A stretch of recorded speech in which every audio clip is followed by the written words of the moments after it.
प्यारे बच्चों, आज हम पढ़ेंगे समास परिचय।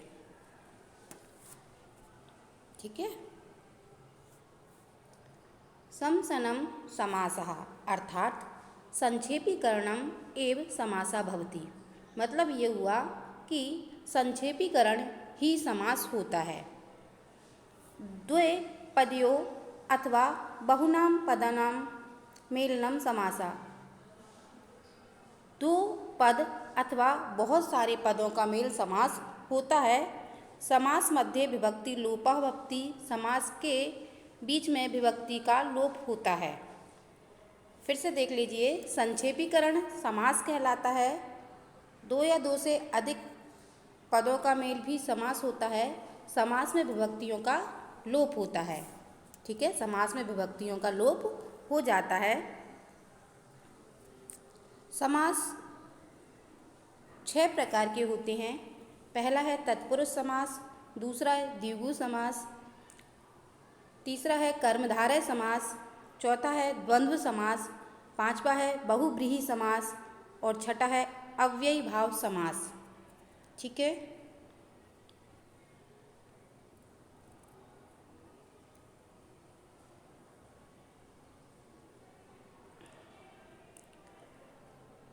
तो सबसे पहले हम पढ़ते हैं तत्पुरुष समास।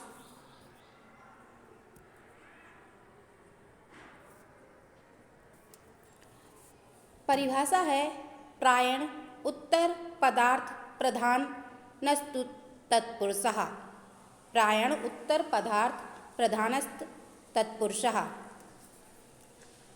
अर्थात उत्तर पद प्रधान होता है तत्पुरुष समास का। तत्पुरुष समास का उत्तर पद प्रधान होता है।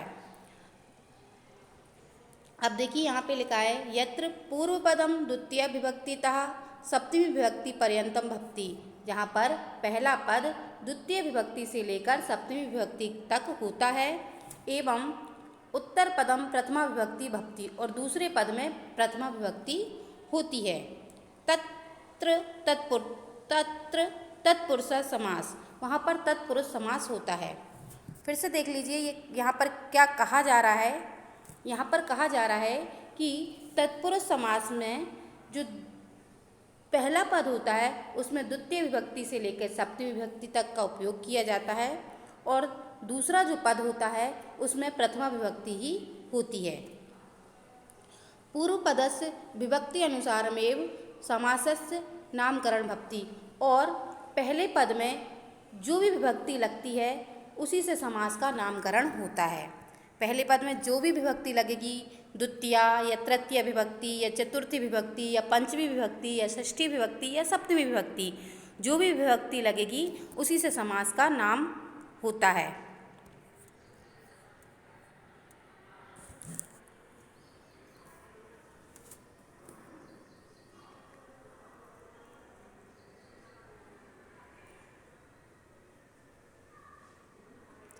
अब द्वितीय तत्पुरुष समास देखिए। ग्रामगतः, एक शब्द लिखा है ग्रामगतः। इसका हमने समास विग्रह किया तो हुआ ग्रामम गतः, मतलब गांव को गया। ठीक है, गांव को गया। इसका जो पहला पद है तो पहले पद में द्वितीय विभक्ति लग गई और जो दूसरा पद है गतः वो वैसा का वैसा ही लिखा गया। ठीक है ना, हमने इसकी डेफिनेशन में भी पढ़ा है कि दूसरा पद वैसा का वैसा ही होता है, उसमें प्रथमा विभक्ति ही होती है। ठीक है। दूसरा है भय प्राप्त, मतलब भय को प्राप्त। तो इसमें क्या हुआ, भयम प्राप्तः। भयम, भय जो शब्द है वो पहला शब्द है तो उसमें पहला पद है तो उसमें द्वितीय विभक्ति लगी और जो प्राप्ता है वो द्वितीय पद है तो वैसा का वैसा ही लिखा गया। ठीक है। तो सबसे पहले हम इसमें ना कौन सी विभक्ति लगेगी इसके लिए हम जो शब्द दिया होता है उसको हिंदी में हम ट्रांसलेट करते हैं। जैसे ये था ग्रामगता, मतलब गांव को गया। भय प्राप्त, मतलब भय को प्राप्त। ठीक है। अब आता है तृतीय तत्पुरुषा। इसमें देखिए ज्ञान शून्य मतलब हुआ ज्ञान से शून्य। बाण हतः, मतलब बाण से मारा। आचार कुशलः मतलब आचरण में कुशल, आचार से कुशल मतलब अपने आचरण से कुशल। विद्याहीन विद्या से हीन। अग्निदग्धा अग्नि से जला। फिर से देख लीजिए। ज्ञान शून्य मतलब ज्ञान से शून्य। बाणहता बाण से मारा। आचार कुशल आचार से कुशल मतलब अपने आचरण से कुशल। विद्याहीन मतलब विद्या से हीन। अग्नि दग्धा मतलब अग्नि से जला। ठीक है, अब हमने देखा इसमें तो ज्ञान शून्य ज्ञान से शून्य है ना, तो शून्य शब्द वैसा का वैसा ही लिखाएगा क्योंकि दूसरे पद में प्रथमा विभक्ति का ही उपयोग होना है, तो बिल्कुल वैसा का वैसा, उसमें कोई भी चेंज नहीं होंगे। पहले पद में विभक्ति लगेगी तो पहले पद में हमने देखा ज्ञान से शून्य है ना, तो ज्ञान से इसमें आएगी आपकी तृतीय विभक्ति, तो ये होगा ज्ञानेन शून्यः। बाण से मारा तो बाण की तृतीया वाणेन हता। आचार से कुशल तो आचार की तृतीया आचार्यण कुशलः। ठीक है, विद्या से हीन तो विद्या की तृतीया विभक्ति होगी विद्याया। अग्नि से जला तो अग्नि की तृतीय विभक्ति होगी अग्निना। अच्छा, अब आप लोगों के दिमाग में ये क्वेश्चन आ रहा होगा कि ये सबकी जो विभक्तियां हैं वो अलग अलग क्यों हैं, मतलब विभक्तियां तो बेटा एक ही हैं। जो ज्ञान जो शब्द है वो अकारांत शब्द है तो इसकी तृतीय विभक्ति होगी ज्ञानेन। वाण जो शब्द है वो भी अकारांत शब्द है, उसकी भी बाणेन होगी। आचार ये भी अकारांत है तो उसकी आचार्यण होगी। विद्या विद्या जो शब्द है विद्या ये आकारांत है, बड़ा की मात्रा है, इसलिए इसकी तृतीय विभक्ति होगी विद्याया। अग्नि जो शब्द है अग्नि अग्नि ये इकारांत शब्द है तो इसकी तृतीय विभक्ति होगी अग्निना। ठीक है,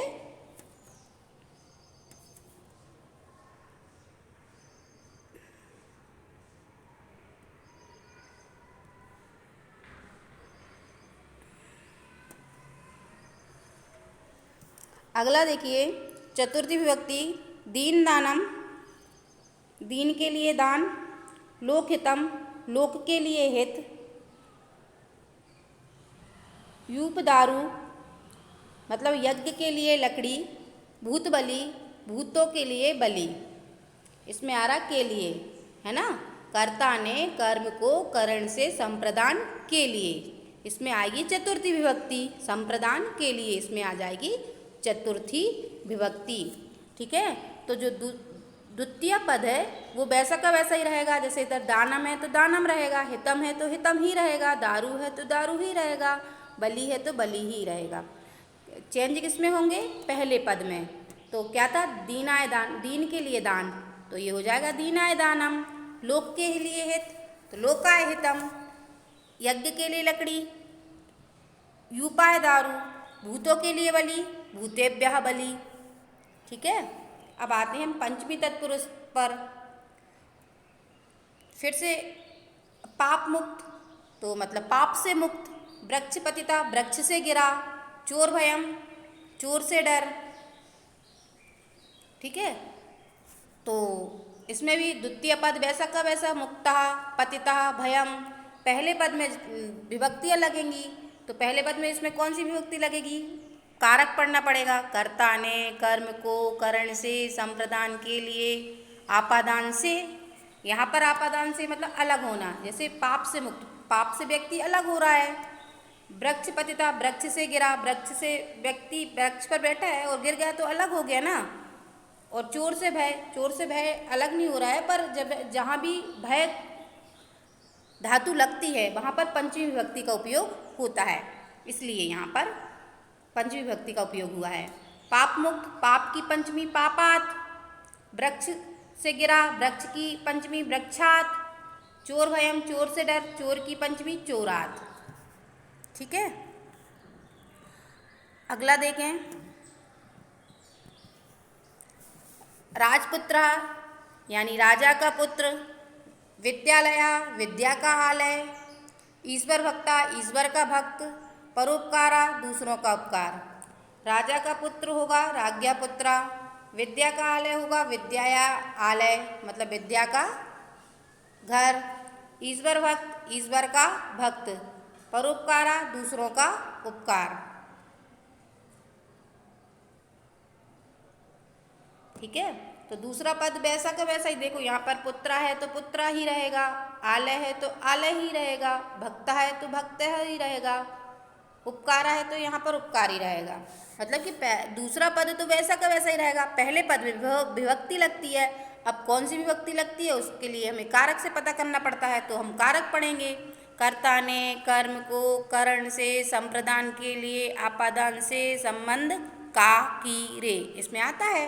तो देखो राजा का पुत्र है ना, तो राजा की जो मूल शब्द होता है राजन और उसकी षष्ठी विभक्ति होती है राज्ञः।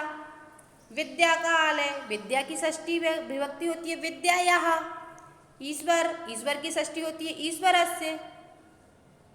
पर की षष्ठी विभक्ति होगी परेशान, है ना, दूसरों का उपकार, बहुवचन में होगा ये परेशान, उपकारा दूसरों का उपकार।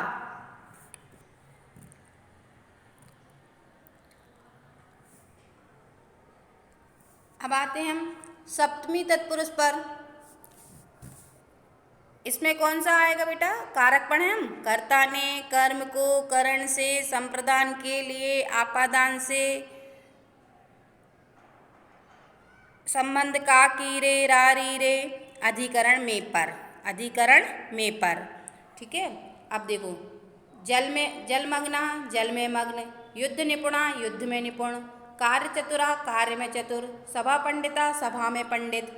अब दूसरा जो पद है वो वैसा का वैसा ही, जैसे मग्ना, निपुणा, चतुरा, पंडिता। पहले पद में विभक्ति लगेगी, कौन सी विभक्ति लगेगी, सप्तमी। जल की सप्तमी जले, युद्ध की सप्तमी युद्धे, कार्य की सप्तमी कार्ये, सभा की सप्तमी सभायाम।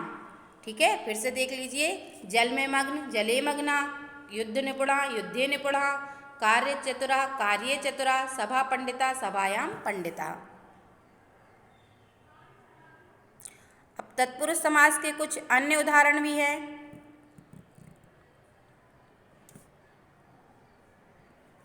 जैसे असत्यम, नासत्यम, अद्वितीयः, नाद्वितीया, अलौकिका, नालौकिका, अनर्था, ना अर्था, अनादरा, ना आदरा, अनुपस्थिता, ना उपस्थिता, अनेका, ना एका, प्राचार्यः, इसका होगा प्रगतः आचार्यः, पितामह, इसका होगा प्रगतः पितामह। इस जो ये समास है ना, इसको बोलते हैं नए तत्पुरुष। ठीक है, नए तत्पुरुष। नारन, असत्यम का ना सत्यम, अद्वितीय का ना द्वितीय, अलौकिका का ना लौकिका, अनर्था का ना अर्था। ठीक है, ये कौन से तत्पुरुष हो गए, ये होते हैं नए तत्पुरुष।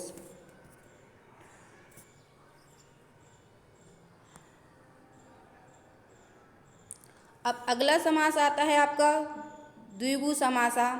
इसकी परिभाषा संख्या पूर्वौ द्विगु, मतलब इसमें पूर्व में संख्या होती है। द्विगु समास में पूर्व में संख्या होती है। यत्र प्रथम पद संख्यावाची भक्ति, यहाँ पर पहला पद संख्यावाची होता है। ठीक है, उत्तर पदस विशेषताम ज्ञापयति, और दूसरा पद विशेषता बताता है, वह द्विगु समास होता है। द्विगु समास से समूहवाचक अर्थाभक्ति, द्विगु समास में समूहवाचक अर्थ होता है, मतलब एक समूहवाचक अर्थ इसका निकलता है। जैसे है त्रिभुवनम, मतलब 3 भुवनों का समूह, चतुर्युगम 4 युगों का समूह, पंचवटी 5 बटों का समूह, पंचपात्रम 5 पात्रों का समूह, सप्तऋषिया 7 ऋषियों का समूह, अष्टाध्यायी 8 अध्यायों का समूह। फिर से देख लीजिए, त्रिभुवनम 3 भुवनों का समूह, चतुर्युगम 4 युगों का समूह, पंचवटी 5 बटों का समूह, पंचपात्रम 5 पात्रों का समूह, सप्तऋषिया 7 ऋषियों का समूह, अष्टाध्यायी यानी 8 अध्यायों का समूह। ठीक है, समूह को संस्कृत में बोलते हैं समाहारः। ठीक है, समूह को क्या बोलते हैं, समाहारा। अब 3 भुवनों का समूह, तो ये होगा त्रयाणाम भुवनानाम समाहारा, 4 युगों का समूह, चतुराणाम युगानाम समाहारा, पंचवटी पंचानां बटानां समाहारा, पंचपात्रम पंचानां पात्राणां समाहारा, सप्तऋषि सप्तचाते ऋषया, अष्टाध्यायी अष्टानां अध्यायानां समाहारा। ठीक है, 3 भुवनों का समूह, 4 युगों का समूह, 5 बटों का समूह, 5 पात्रों का समूह, 7 ऋषियों का समूह, मतलब वो 7 ऋषि, 8 अध्यायों का समूह। तो ये आपके आज 2 समास हो चुके हैं। अब बाकी के समास हम कल पढ़ेंगे। Thank you.